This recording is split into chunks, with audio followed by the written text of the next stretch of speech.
గుజరాత్‌లో నరేంద్ర మోడీ గారు సీఎంగా ఉన్నప్పుడు గోద్రా ట్రైన్ ఇన్సిడెంట్‌లో 1000 మంది ముస్లిమ్స్‌ని మోడీనే చంపాయించాడని చాలా అలిగేషన్స్ రైజ్ అయ్యాయి. మరి అది ఎంతవరకు నిజమో ఈ వీడియోలో తెలుసుకుందాం. 27 ఫిబ్రవరి 2002 అయోధ్య నుంచి వస్తున్న సబర్మతి ఎక్స్‌ప్రెస్ గుజరాత్‌లో ఉన్న గోద్రా స్టేషన్‌లో ఆగింది. సడన్‌గా ఒక గ్రూప్ కరెక్ట్‌గా కర్సేవక్స్ ఉన్న బోగి దగ్గరికి వచ్చి ఆ బోగీకి నిప్పు పెట్టేసి 59 మంది హిందువులను చంపేశారు. అయితే ఎవరు చంపారో తెలియదు కానీ అలా హిందువులు ఉన్న బోగీకి నిప్పు పెట్టడం అండ్ అయోధ్య టెంపుల్ విషయంలో కేసు జరుగుతున్న టైం అయ్యేసరికి పక్కాగా వేరే కమ్యూనిటీకి సంబంధించిన వాళ్ళే ఈ పని చేశారని అందరూ అనుకున్నారు. అండ్ అదే నిజం కూడా.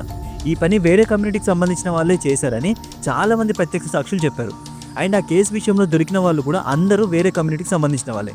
ఇక నేను కమ్యూనిటీని తప్పట్టట్లే, ఆ కమ్యూనిటీలో ఉన్న మనుషులను తప్పడుతున్నా. కాబట్టి ఈ విషయాన్ని గుర్తుపెట్టుకుని ఒళ్ళు దగ్గర పెట్టుకుని కామెంట్ చేయండి. అలా 59 మంది హిందువులు చనిపోయేసరికి గుజరాత్లో మత కలహాలు స్టార్ట్ అయ్యి వేరే కమ్యూనిటీకి సంబంధించిన 1000 మందిని బలి తీసుకుంది. ఇక అప్పుడు గుజరాత్లో సీఎంగా ఉన్నది మన నరేంద్ర మోడీ గారు. పాపం అప్పుడే సీఎం అయ్యాడు. అయ్యాడో లేదో ఈ ఇన్సిడెంట్ అయింది. మోడీనే కావాలని మా వాళ్ళని చంపేయించాలని ఆ కమ్యూనిటీకి సంబంధించిన వాళ్ళు అలిగేషన్ రైజ్ చేశారు. కానీ అది ఎప్పటికీ కరెక్ట్ కాదు. ఎందుకంటే మోడీ అప్పుడే సీఎం అయ్యాడు. అతనికి ఏం చేయాలో తెలియదు.